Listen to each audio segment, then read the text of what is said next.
नमस्ते गुरुजी, जय गुरुजी महाराज, शुक्राना गुरुजी, जय गुरुजी संगत जी। आज हम सब मिलकर के गुरुजी की कृपा से एक कोशिश श्री शिव महापुराण 100 अध्याय में उमा संहिता के अध्याय 44 का पाठ करेंगे। ओम गं गणपतये नमः। ओम नमः शिवाय, शिवजी सदा सहाय। ओम नमः शिवाय, गुरुजी सदा सहाय। जय गुरुजी।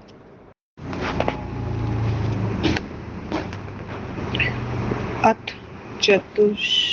चत्वारिंशो अध्यायः। मुनय उचुः व्यासोत्पत्तिं महाबुद्धे ब्रूहि सूतुदयानिधे कृपया परया स्वामिन् कृतार्थान्नः कुरु प्रभो।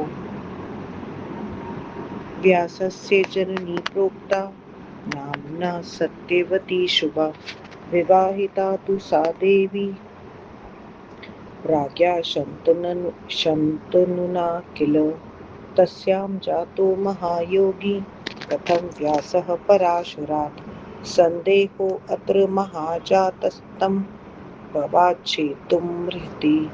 सूत उवाच एकदा तीर्थयात्रायां व्रजन् योगी पराशरः यदृच्छया अगतो रम्यं यमुनायास्तटं शुभं निषादमाह धर्मात्मा कुर्वन्तं भोजनं तदा नयस्व यमुनापारं जलयानेन मामरम्। इत्युक्तो मुनिना तेन निषादः स्वसुतां जगौ। मतस्य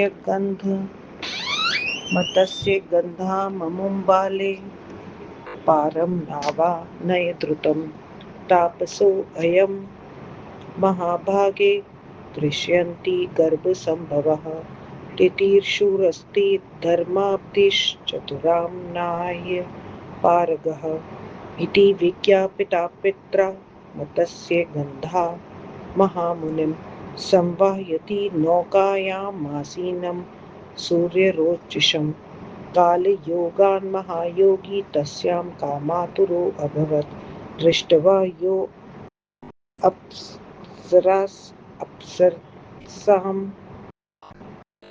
अप्सरसां रूपं न कदापि विमोहितः ग्रहीतुं कामः स मुनिर्दाशकन्यां मनोहरां दक्षिणेन करेणैतां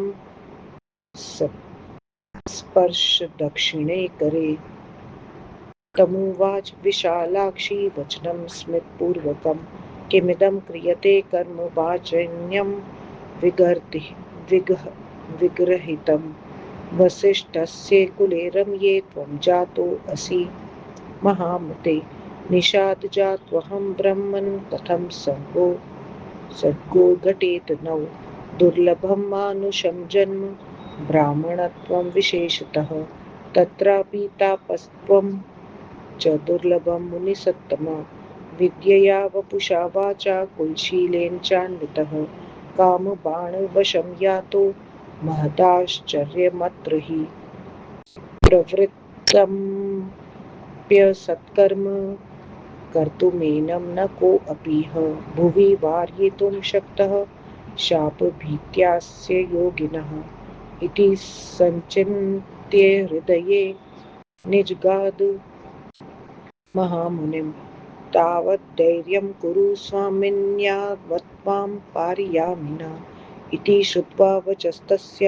योगीराजः पराशरः तत्याजपाणिं तरसा सिन्धोः पारं गतः पुनर्जग्राह तां बालां मुनिः कामप्रपीडितः कम्पमाना तु सा बाला तमुवाच दयानिधिं दुर्गन्धा अहं मुनिश्रेष्ठ कृष्णवर्णा निषादजा भवांस्तु परमोदारविचारो योगिसत्तमः नावयोर्घटते संगो काचकाञ्चनयोरिव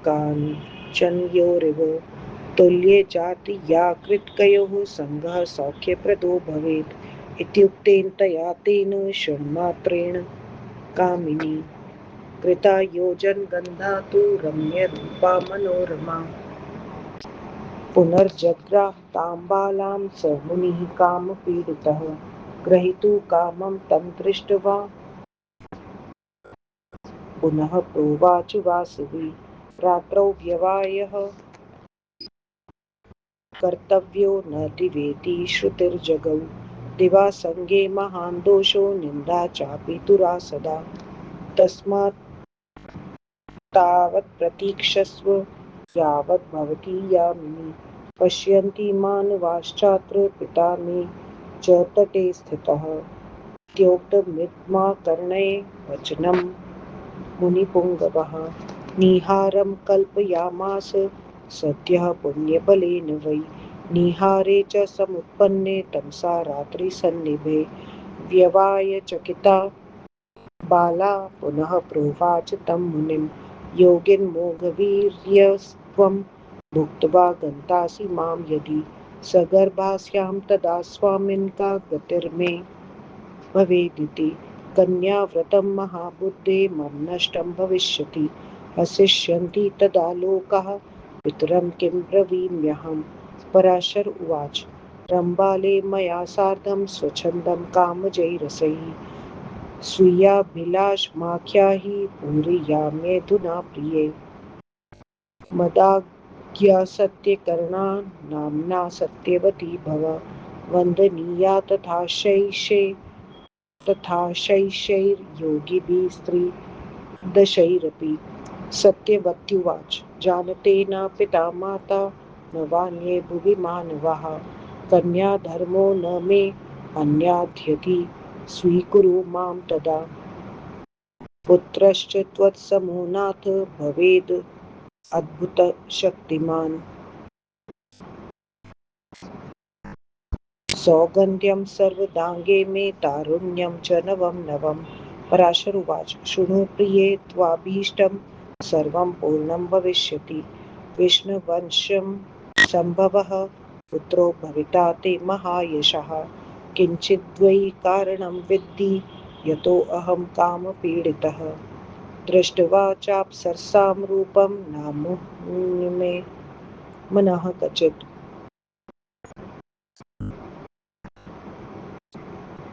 मीनगन्धां समालक्ष्य त्वां मोहवशगोऽभवम् न बाले बालपट्टस्थो ब्रह्मलेखोऽन्यथा भवेत् पुराणकर्ता पुत्रस्ते वेदशाखाविभागकृत भविष्यति वरारोहे ख्यातकीर्तिर्जगत्त्रये इत्युक्त्वा तां सुरम्याङ्गीं भुक्त्वा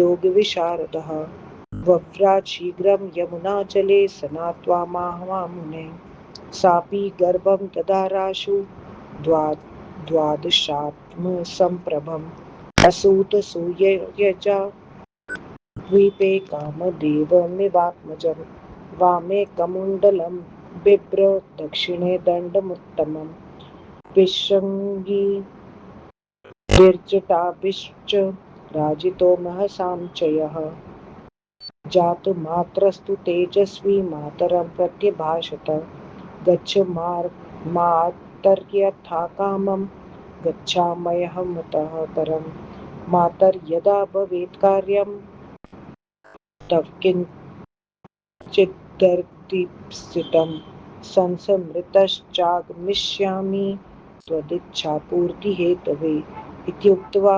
मातृचरणावभिवाद्य तपोनिधिः जगाम च तपः कर्तुं तीर्थं पापविशोधनं सापि पितरन्तिकं याता पुत्रस्नेहाकुला सती स्मरन्ती चरितं सूनोर्वर्णयन्ती स्वभाग्यकम् द्वीपे जातो यतो बालस्तेन द्वैपायनोऽभवत् वेदशाखाविभजनाद्वेद व्यासः प्रकीर्तितः तीर्थराजम्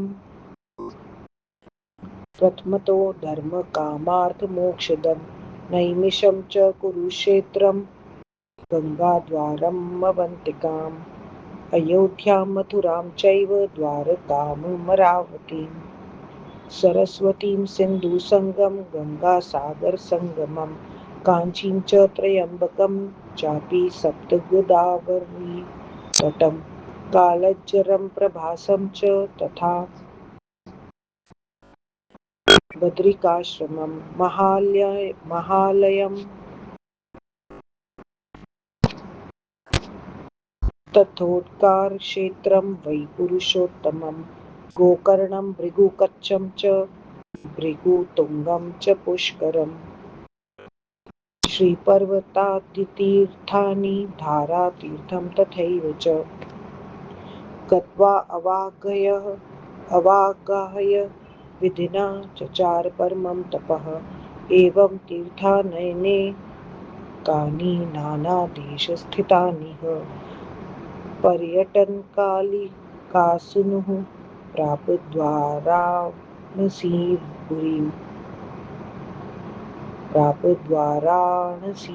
पुरीं यत्र विश्वेश्वरः साक्षात् अन्नपूर्णा महेश्वरी भक्तानामृतं दातुं विराजते कृपानिधि प्राप्य वाराणसीतीर्थं दृष्ट्वा आत्मनिकर्णिकां कोटिजन्मार्जितं पापं तत्याज स मुनीश्वरः दृष्ट्वा लिङ्गानि सर्वाणि विश्वेश प्रमुखानि च स्नात्वा सर्वेषु कुण्डेषु वापि कूत्सरः च नत्वा विनायकान् सर्वान् गौरीः सर्वाः प्रणमय च सम्पूज्य कालराजं च भैरवं पापभक्षणं दण्डनायकमुख्यांश्च गुणान् स्तुत्वा प्रयत्नतः आदिकेशवमुख्यांश्च केशवान् परितोष्य च लोलार्कमुख्यसूर्यांश्च प्रणम्य च पुनः पुनः कृत्वा पिण्डप्रदानानि सर्वतीर्थेष्वतन्द्रतः स्थापयामास पुण्यात्मा लिङ्गं व्यासेश्वराभ्युदं यदर्शनात् भवेद्विप्रा नरो विद्याशु वाक्पतिः सर्वालभे मही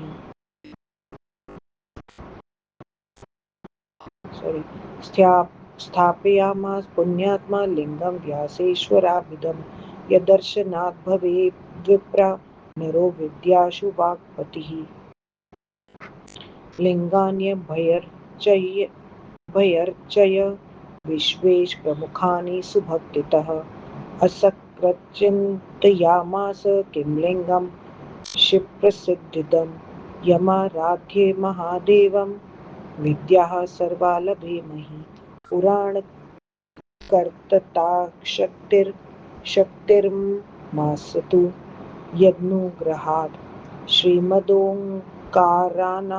श्रीमदोङ्कारनाथं वा कृत्तिवासेश्वरं किमु केदारेशं नु कामेशं चन्द्रेशं वा त्रिलोचनं कालेशं वृद्धकालेशं कलशेश्वरमेव वा जयेष्ठेशं जम्बुकेशं वा जयीश्वरेश्वरं तु वा दशाश्वमेधमीशानं द्रुमचण्डेशमेव वा दृक्केशं गरुडेशं वा गोकर्णेशं गणेश्वरं प्रसन्नवदनेशं वा धर्मेशं तारकेश्वरम् नन्दिकेशं निवासेशं पत्रीशं प्रीतिकेश्वरं पर्वतेशं पशुपतिं हाटकेश्वरमेव वा बृहस्पतीश्वरं वात तिलभाण्डेश वा भारभूतेश्वरं किं वा महालक्ष्मीश्वरं तु वा मरुतेशं तु मोक्षेशं गङ्गेशं नर्मदेश्वरं कृष्णेशं परमेशानं रत्नेश्वरमथापि वा यामुनेशं लाङ्गलीशं श्रीमद्दिशेश्वरं विभुम् अविमुक्तेश्वरं वात विशालाशीषमेव वा व्याघ्रेश्वरं वराहेशं विद्येश्वरमथापि वा वरुणेशं विदिशं वा हरिकेशेश्वरं तु वा भवानीशं कपर्दीशं कन्दुकेशं चेश्वरम् विश्वकर्मेश्वरं वाथ वीरेश्वरं थापि वा नादेशं कपिलेशं च भुवनेश्वरमेव वा वाष्पुलीशं महादेवं सिद्धीश्वरमथापि वा विश्वेदेवेश्वरं वीरभद्रेशं भैरवेश्वरम् अमृतेशं सतीशं वा पार्वतीश्वरमेव वा सिद्धेश्वरं मतङ्गेशं भूतीश्वरमथापि वा आषाढीशं प्रकाशेशं कोटिरूपेश्वरं तथा मदालसेश्वरं चैव तिलपर्णेश्वरं किं वा हिरण्यगर्भेशं किं वा श्रीमध्यमेश्वरम् इत्यादि कोटिलिङ्गानां मध्ये अहं किमुपाश्रये इति चिन्तातुरो व्यासः शिवभक्तिर्तात्मवान् क्षणं विचारयामास ध्यानसुस्थिरचेतसा आम ज्ञातं विस्मृतं तावन्निष्पन्नो मे मनोरथः सिद्धेः सम्पूजितं लिङ्गहं धर्मकामार्थमोक्षदं दर्शनात् स्पर्शनाद्यस्य चेतो निर्मलतामियात् उद्घाटितं सदैवास्ति द्वारं स्वर्गस्य यत्र हि अविमुक्ते महाक्षेत्रे सिद्धक्षेत्रे हि तत्परं यत्रास्ते परमं लिङ्गं मध्यमेश्वरसज्जकं न मध्यमेश्वरादन्याल्लिङ्गं काश्यां हि विद्यते यद्दर्शनार्थमायान्ति देवाः पर्वणि पर्वणि अतः सेव्यो महादेवो मध्यमेश्वरसज्जक्यः अस्याराधनतो विप्रा बहवः सिद्धिमागताः यः प्रधानतया काश्या मध्ये तिष्ठति शङ्करः स्वपुरीजनसौख्यार्थमतो असौ मध्यमेश्वरः तुम्बुरूणां गन्धर्वो देवर्षिर्नारदस्तथा अमुमाराध्य सम्पन्नौ गानविद्याविशारदौ अमुमेव समाराध्य विष्णुर्मोक्षप्रदो अभवत् ब्रह्मा विष्णुश्च रुद्रश्च सृष्टिपालकहारकः धनाधीशः कुबेरोऽपि वामदेवो हि शैवराट् खड्वाङ्गो नाम भूपालो अन्पत्यो अपत्यवानभूत् अप्सराश्चन्द्रभामाख्या नृत्यन्ति निजभावतः सदेहा कोकिलालापा लिङ्गमध्ये लयं गता श्रीकरो गोपिकासूनुः सेवित्वा मध्यमेश्वरं गाणपत्यं समालेभे शिवस्य करुणात्मनः भार्गवो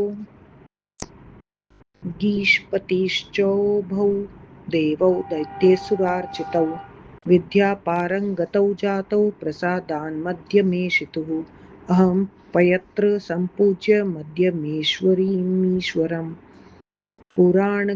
पुराणकर्तता शक्तिं प्राप्स्यामि तरसा ध्रुवम् इति कृत्वा मतिं धीरो व्यासः सत्यवती सुतः भागीरथ्यम्बसि स्नात्वा जग्राह नियमं व्रती कच्चित् पर्णाशनो भूत्वा फलशाकाशनः क्वचित् वातभुङ्गजलभुक्वापि कच्चिन्निर्शन्वृत्ति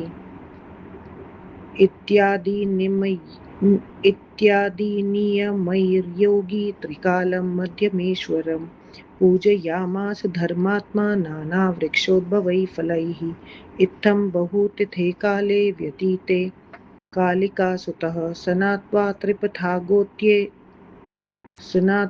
स्नात्वा त्रिपथागातो ये यावदायाति स प्रगे मध्यमेश्वरमीशानं भक्ताभीष्टवरप्रदं तावद्दर्श पुण्यात्मा मध्ये लिङ्गं महेश्वरम् उमाभूषितवामाङ्गं व्याघ्रचर्मोत्तरीयकं जटाजूटचलत् गङ्गातरङ्गैश्चारुविग्रहम्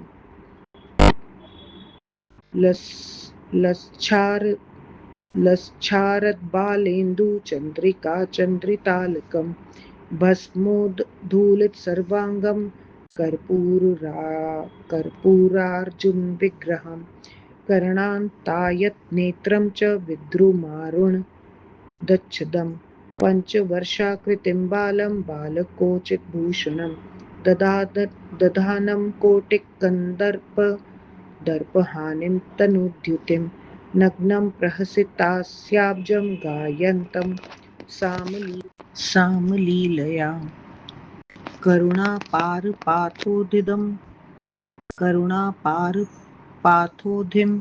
भक्तवत्सलनामकम् आशुतोषम् उमाकान्तं प्रसाद सुमुखं हरं समालोक्य स्तुतिं चक्रे प्रेम गद्गदया गिरा योगिनामप्यगम्यं तं दीनबन्धुचितामकम् चिदात्मकं वेदव्यासुवाच देव देव महाभाग शरणागत वत्सल वाङ्मनः कर्म दुष्प्राप योगिनामप्यगोचर महिमानं न ते वेदा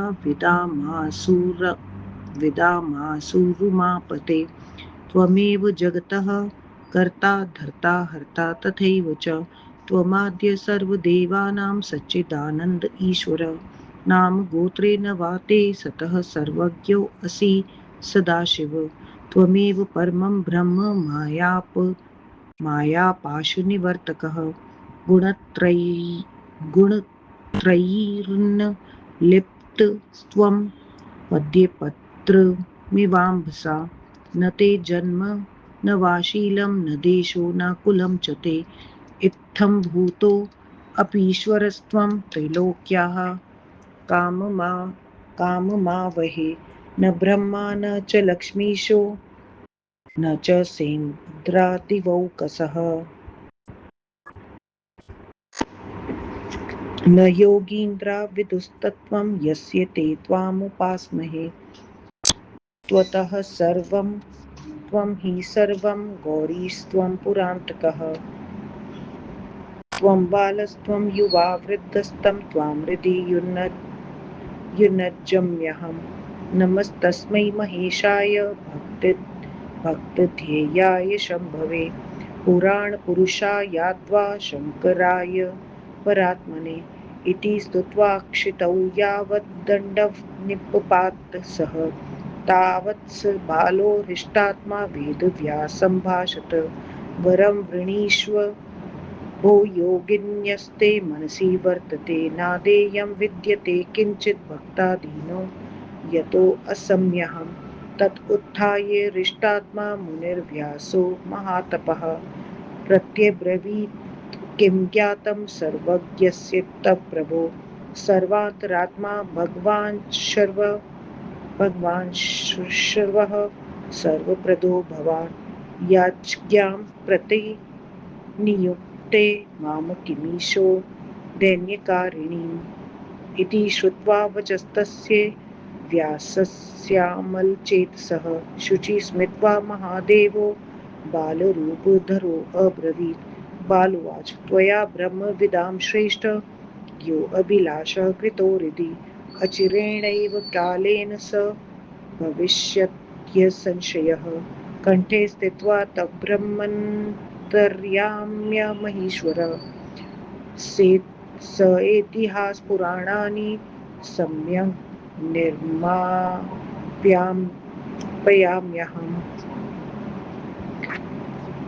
अभिलाष्टाष्टकं पुण्यं स्तोत्रमेतद्वयेरितं वर्षं त्रिकालं पठनात् कामदं शम्भुसद्यनि एतत् स्तोत्रस्य पठनं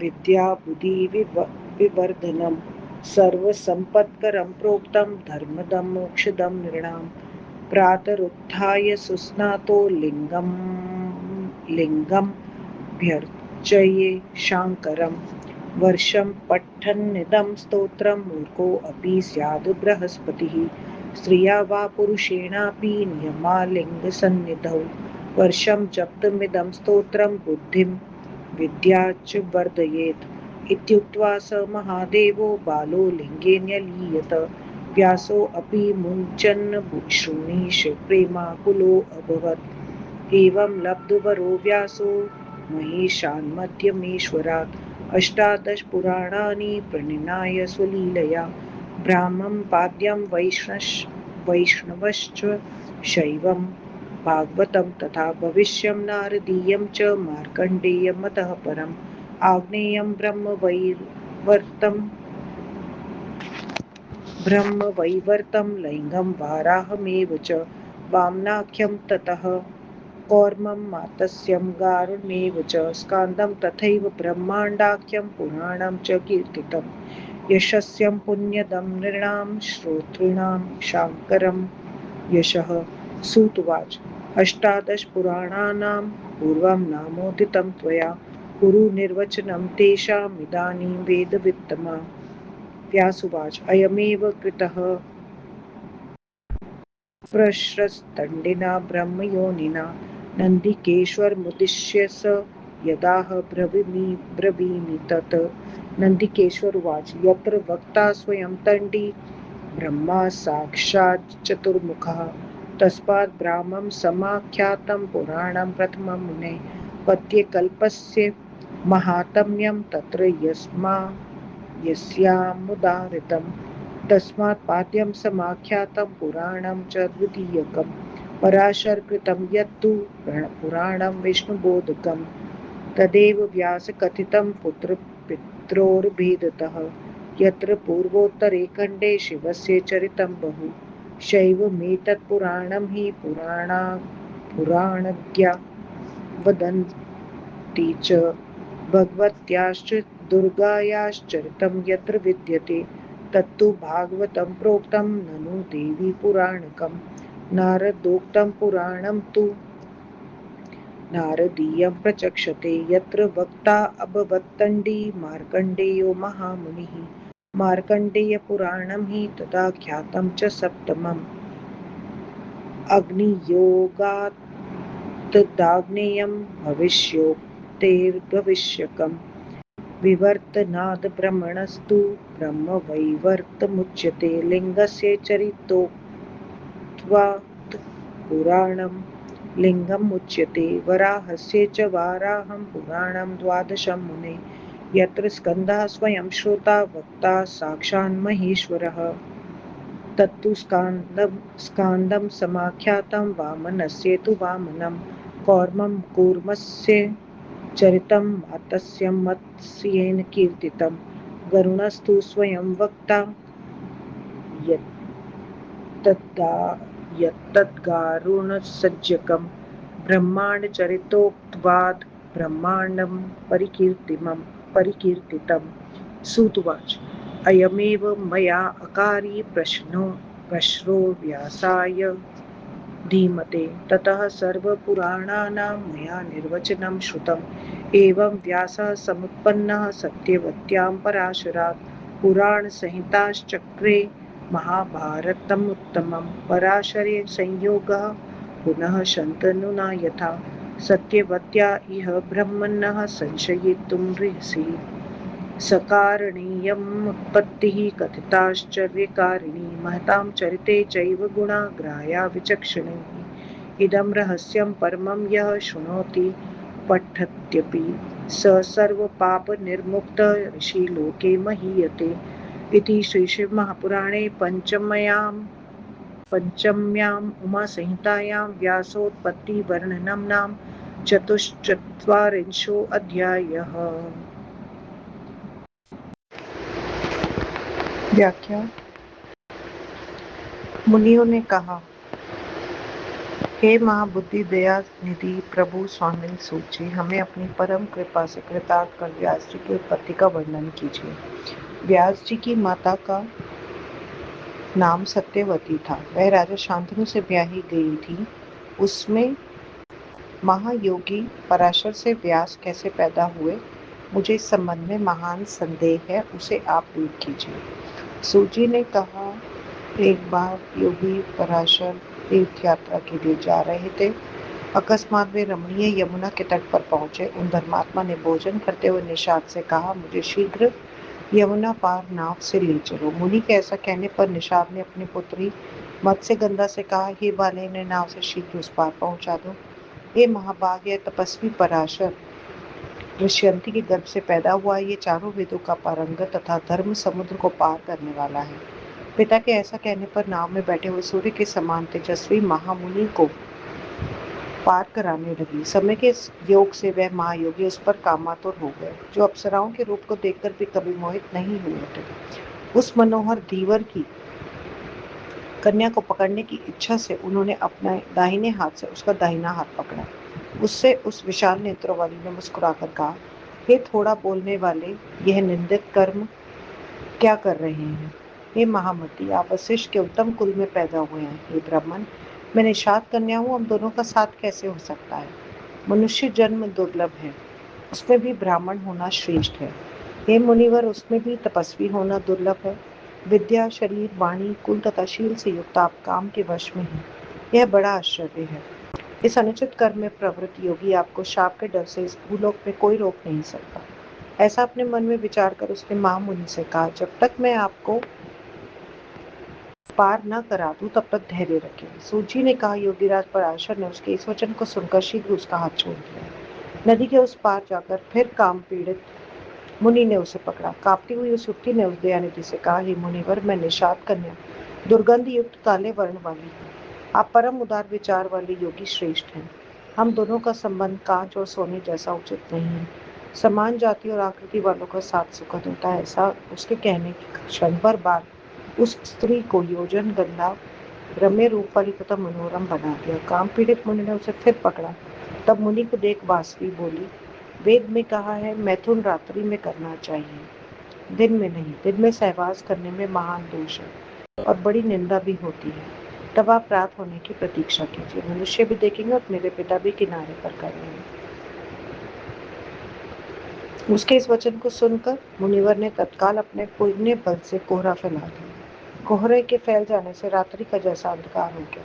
तब सहवास से घबराई हुई उस बाला ने मुनि से फिर कहा, हे योगीराज, आप अव्यर्थ वीर्य वाले हैं। आप तो संभोग करके चले जाएंगे और मैं गर्भवती हो जाऊंगी तो मेरी क्या गति होगी? हे महाबुद्धि, मेरा कन्याव्रत तो नष्ट हो जाएगा, लोग हंसेंगे, मैं माता पिता से क्या कहूंगी? पराशर जी ने कहा, हे बाला, तुम मेरे साथ कामजन्य रसों के साथ स्वच्छंद होकर रमण करो। हे प्रिया, अपनी इच्छा कहो, मैं उसे अभी पूरी करता हूँ। मेरी आज्ञा को सत्य करने के कारण तुम सत्यवती हो। तुम योगियों तथा देवताओं की विप्रणमय होगी। सत्यवती ने कहा, यदि मेरे माता पिता या भूलोक में कोई मनुष्य न जाने और मेरा कन्या धर्म नष्ट न हो तो मुझे स्वीकार कीजिए। हे नाथ, मेरा पुत्र आपके समान अद्भुत शक्ति वाला हूँ। यह सुगंध मेरे अंग में सदा रहे और मेरे में प्रतिदिन नई जवानी है। पराशर जी ने कहा, हे प्रिया, तुम्हारी सभी इच्छाएं पूरी होंगी। तुम्हारा पुत्र महान यशस्वी विष्णु के अंश से उत्पन्न होगा। कुछ मेरा कारण समझो जिसमें मैं काम पीड़ित हुआ हूँ। मेरा मन तो कभी अप्सराओं को देखकर भी मोहित नहीं होता। हे बाला, माथे पर लिखा हुआ ब्रह्मलेख झूठा नहीं होता। तो जमीन गंगा को देखकर मैं मोहित हो गया हूँ। ये सुंदरी वेदों का व्याख्याता, पुराणों का रचयिता, तीनों लोकों में प्रसिद्ध यश वाला तुम्हारा पुत्र होगा। ऐसा कहकर योग विशारद पराशर जी उस सुंदरी के साथ सहवास करके यमुना में स्नान करके शीघ्र चले गए। उसने भी सूर्य के समान तेजस्वी गर्भ को धारण किया और सूर्य द्वीप में जाकर सुंदर पुत्र को पैदा किया। बाएं हाथ में कमंडल और दाहिने हाथ में दंड, पीली जटाओं को धारण किया हुआ तेज से सुशोभित उस तेजस्वी ने पैदा होते ही माता से कहा, हे माता, आप भी स्वेच्छा से जाइए और मैं भी जाता हूँ। हे माता, जब आपकी कोई इच्छा हो आप मुझे याद कीजिए, मैं आपकी इच्छा पूरी करने के लिए आ जाऊंगा। ऐसा कहकर माता के चरणों को प्रणाम कर वह तपस्वी पाप नाशक के रूप में तप करने चला गया। वह पुत्र स्नेह से व्याकुल होकर पुत्र के चरित्र का स्मरण करते हुए अपने भाग्य का वर्णन करती हुई पिता के पास चली गई। यह बालक द्वीप में पैदा हुआ था, इसका नाम द्वैपायन हुआ। वेद शास्त्रों का विभाजन करने के कारण ये वेद व्यास कहे गए। पहले धर्म, अर्थ, काम, मोक्ष को देने वाले तीर्थराज प्रयाग को, नैमिषारण्य को, कुरुक्षेत्र को, गंगा द्वार, हरिद्वार को, अवंतिका, अयोध्या, मथुरा, द्वारका, अमरावती, सरस्वती, सिंधु गंगा, गंगा सागर संगम, कां, कां, कांची, त्र्यंबक, सप्त गोदावरी तट, कालंजर, प्रभास, बद्रिकाश्रम, महालय,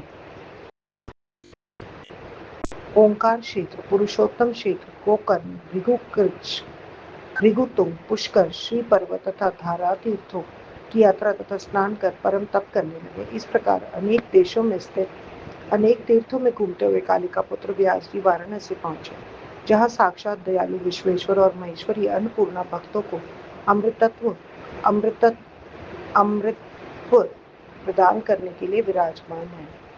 यहाँ आकर वाराणसी तीर्थ में मणिकर्णिका को देखकर मुनीश्वर ने करोड़ों जन्म के पापों को त्याग दिया।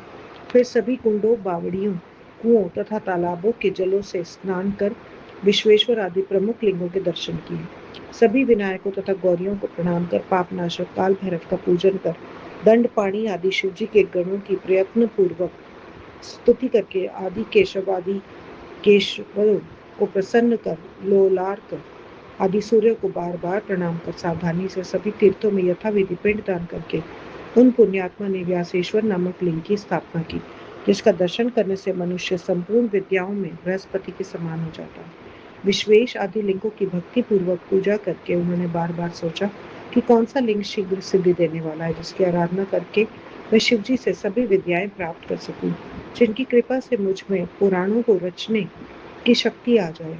श्रीमान ओंकारनाथ, कृतिवासवेश्वर, गेतारेश्वर, कामेश, चंद्रेश्वर, त्रिलोचन, कालेश, वृद्ध कालेश, कलशेश्वर, जयेष्ठ, जम्बुकेश, जैगीश्वयेश्वर,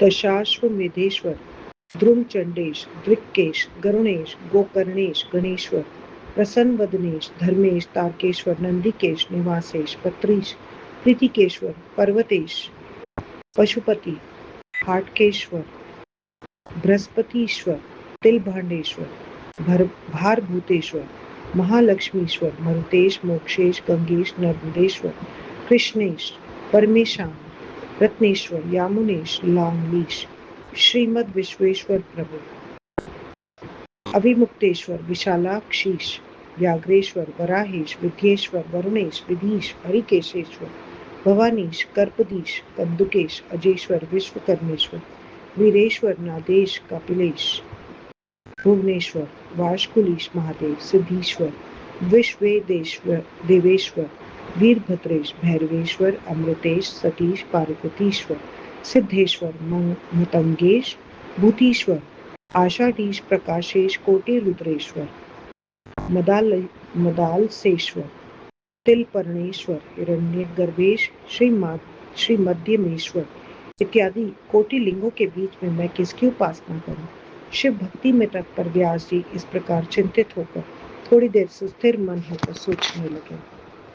हाँ, मैंने जान लिया, मैं तो भूल ही गया था, मेरा मनोरथ पूरा हो गया। सिद्धों द्वारा पूजे धर्म, अर्थ, काम, मोक्ष को देने वाला यह मध्यमेश्वर लिंग है, जिसे देखने, स्पर्श करने तथा इसके पूजन से स्वर्ण द्वार खुला रहता है। अभिमुक्त नामक महाक्षेत्र तथा सिद्ध क्षेत्र में जहाँ मध्यमेश्वर नामक परम लिंग है, मध्यमेश्वर से बढ़कर काशी में कोई लिंग नहीं है, जिसका दर्शन करने के लिए प्रत्येक पर्व में देवता भी आते हैं। इसलिए मध्यमेश्वर महादेव की सेवा करनी चाहिए। हे ब्राह्मणों, इसकी आराधना से अनेक सिद्धि पा गए। जो शिव जी काशी के बीच में अपने नगर वासियों को सुख देते हैं, वे ही मध्यमेश्वर है। तुम्बुरु नामक गंधर्व देवऋषि नारद इसी की आराधना करके ज्ञान विद्या में पारंगत हुए। इन्हीं की आराधना करके विष्णु भगवान मोक्ष के दाता हो गए। ब्रह्मा, विष्णु, रुद्र सृष्टिकर्ता, पालक तथा नाशक हुए। धनाधीश, कुबेर, शिव भक्त वामदेव तथा खटवांग नामक राजा ये संतान रहित थे। ये शिव जी की कृपा से संतान वाले हो गए। कोयल के समान वाणी वाला चंद्रभामा नामक अप्सरा अपने भाव से नाचती हुई लिंग में विलीन हो गई। श्रीकर नामक गोपी के पुत्र ने दयालु मध्यमेश्वर शिव जी की उपासना कर गणपति पद को पाया। देवता तथा दैत्यों द्वारा पूजित बृहस्पति तथा शुक्र ये दोनों देवता मध्यमेश्वर की कृपा से विद्या पारंगत हुए। अतः मैं भी यहाँ मध्यमेश्वर शिव जी की आराधना करके शीघ्र ही पुराण रचना शक्ति को पा जाऊंगा। ऐसा निश्चय कर विद्वान सत्यवती पुत्र व्यास जी ने भागीरथी के जल में स्नान कर व्रत ग्रहण किया। कभी सूखे पत्ते, फल, शाक, हवा, जल खाते पीते थे और कभी निराहार रहते थे। इत्यादि नियमों द्वारा वे धर्मात्मा तीनों काल अनेक वृक्षों के फल खाकर मध्यमेश्वर की पूजा करते थे। इस प्रकार बहुत दिन बीत जाने पर कालिका पुत्र व्यास जी प्रातः काल होने पर गंगा जी में स्नान कर भक्तों को इच्छित वर देने वाले मध्यमेश्वर शिव जी को पुण्यात्मा व्यास जी ने देखा, जिनके बाएं अंग में उमा जी शोभित है, व्याघ्र चर्म का उत्तरीय धारण किए हुए, जिनके जटाजूट में गंगा जी लहरा रही है, सुंदर शरीर वाले, शोभायमान, शरद ऋतु के बाल चंद्रमा की किरणों से शोभित केशों वाले, संपूर्ण अंगों में भस्म लगाए हुए, कर्पूर सदृश उज्जवल शरीर वाले, कानों तक विस्तृत नेत्रों वाले, मूंगा के समान लाल होठों वाले, 5 वर्ष की आकृति वाले, बालकों के योग्य भूषण धारण किए हुए, करोड़ों कामदेवों के घमंड को दूर करने वाली, कांति को धारण करने वाले, नंगे प्रसन्न मुख कमल वाले, लीला से सामगान करते हुए दया के अपार समुद्र भक्त वत्सल नामक आशुतोष उमापति प्रसन्नता से सुमुख शिव जी को देखकर योगियों द्वारा भी अगम्य चैतन्य स्वरूप दीन बंधु की उन्होंने प्रेम के कारण गदगद वाणी से स्तुति की। वेद व्यास जी ने कहा, हे देव देव महाभाग शरणागत वत्सल वाणी मन कर्म से भी दुर्लभ, योगियों को भी न दिखाई देने वाले, हे उमापति, आपकी महिमा को वेद भी नहीं जानते। आप ही संसार के कर्ता धरता हरता हैं, आप ही सभी देवों के आदि हैं, आप ही सज्जतानंद ईश्वर हैं, आप सर्वज्ञ सदाशिव हैं, आपके नाम गोत्र नहीं है, आप ही माया पाश को हटाने वाले पर ब्रह्म हैं। आप तीनों गुणों से वैसे मुक्त हैं जैसे कमल पत्र जल से मुक्त रहता है। आपका न जन्म है, न चरित्र है, न देश है, न कुल है। इतना होने पर भी आप तीनों लोगों की कामनाओं को पूरा करने वाले ईश्वर हैं। ब्रह्मा विष्णु इंद्र आदि देवता और योगी राज भी आपके तत्व को नहीं जानते। आपकी उपासना हम कैसे करें? आपसे सब हैं और आप ही सब हैं। आप ही गौरीश तथा त्रिपुरांतक हैं। आप ही युवा बालक वृद्ध हैं। दंडवत मैं आपको हृदय से धारण करता हूँ। उस महेश भक्तों के ध्यान करने योग्य शिव, पुराण पुरुष शंभु तथा परमात्मा के लिए नमस्कार। इतना कहकर वे जैसे ही दंडवत प्रणाम करने लगे, तब तक वे बाल शिव प्रसन्न होकर वेद व्यास जी से कहने लगे, हे योगी, जो तुम्हारे मन में है वर मांगो, मैं भक्तों के अधीन रहता हूँ, अतः तुम्हारे लिए कोई वस्तु अधेय नहीं। तब महातपस्वी प्रसन्नचित्त व्यास मुनि उठकर बोले, हे प्रभु, आप सर्वज्ञ हैं, आपसे क्या छिपा है। आप सर्वांतरात्मा भगवान सर्व सब कुछ देने वाले हैं। हे ईश, आप मुझसे दीनता वाली याचना क्यों करा रहे हैं? निर्मल चित्त व्यास जी के इस वचन को सुनकर मुस्कुराकर बालक रूपधारी महादेव जी ने कहा, बाल शिव जी ने कहा, हे ब्रह्म देवताओं में श्रेष्ठ, तुम्हारे मन में जो अभिलाषा है वह निस्संदेह शीघ्र पूर्ण होगी।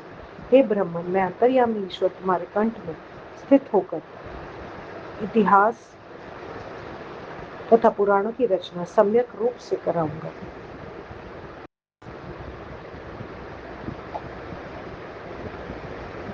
यह पुण्यप्रद अभिलाषाष्टक स्तोत्र जो तुमने कहा, इसका शिव मंदिर में तीनों काल पाठ करने से 1 वर्ष में इच्छाएं पूरी हो जाती हैं। इस स्तोत्र के पढ़ने से विद्या तथा बुद्धि बढ़ती है, सभी संपत्तियां आती हैं और यह मनुष्यों को धर्म तथा मोक्ष देता है।